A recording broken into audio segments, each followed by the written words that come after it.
Се работи за договор кој е капитулантски чин на владата, сервиран пред нашите, за жал, колеги пратеници.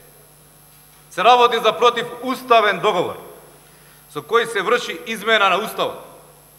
Се навлегува во менување на идентитетот и воедно прави непоправлива и неповратна штета за сите граѓани на Република Македонија. Македонија влегува во процес, почитувани колеги, од кој нема враќање. Освен тоа што овој договор е производ на оваа капитулантска влада, сега се сака и пратениците да учествуваат во ова дело. Овој договор представува современ, всушност геноцид на нашата правна држава и обид за негирање на реалноста на нашето постоење. Накратко, само неколку работи. Во содржината на договорот е јасно дека истиот е едностран обврзувачки договор. Тоа укажува дека македонската страна прифаќа целосен ултиматум, а не дека се работи за на договор што би произведало меѓусебни права и обврски. Со оваа спогодба се наметнува ново име на државата, некако изворна намера на конститутивниот народ, туку како резултат на билатерална спогодба под уцена. Со ова се крши токму самата повелба, која го гарантира правото на самоопределување, и тоа членот 1, став 2 од повелбата. Уставното име се дефинира со Уставот и само со Уставот. Преземањето на обврска за дефинирање на името на државата надвор од уставниот поредок е директно кршење на Уставот.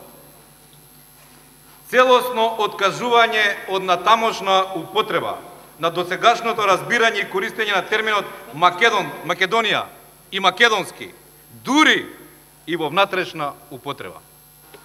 Ова ќе значи целосно ембарго да се употребуваат термините Македонија и македонски, без притоа задолжително да се нагласи дека станува збор за термини кои не се однесуваат на хеленистичката цивилизацијска историја, култура и наследство од античко време до денес.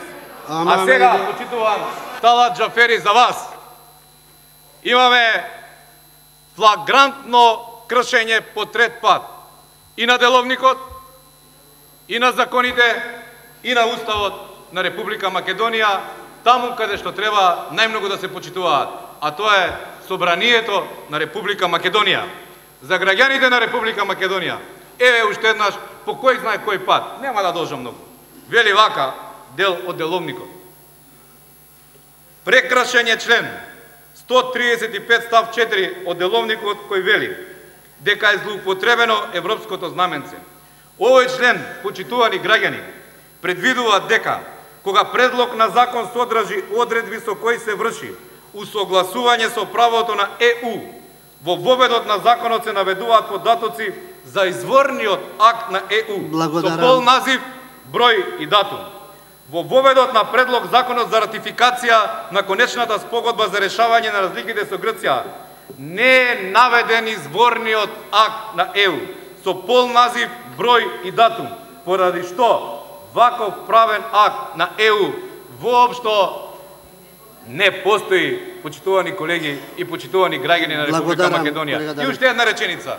Граѓаните се прашуваат зошто тогаш договорот со Бугарија беше од ваша страна, лично од ваша страна, ставен на Комисијата за надворешна политика.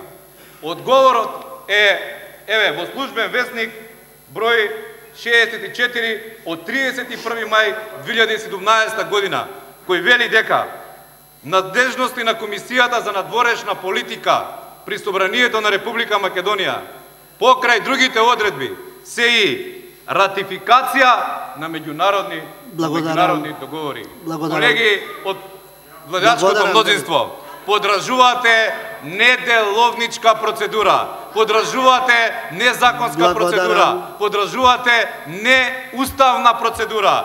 И ние како пратеници од ВМРО ДПМН нема да учествуваме во оваа правна лакрдија што вие ја подржувате во собранието на Република Македонија. Благодарам. Барам, се извинувам, само уште секунда. Барам 1 час пауза. Заврши процедурата за да можам врз основа на член 151 став 2 од Деловникот на Собранието да ги известам пратениците за рокот за поднесување на амандмани за седниците на комисиите. Ги молам председателите комисиите да ме известат за датумот на одржувањето на седниците на кои ќе го разгледуваат овој предлог на закон.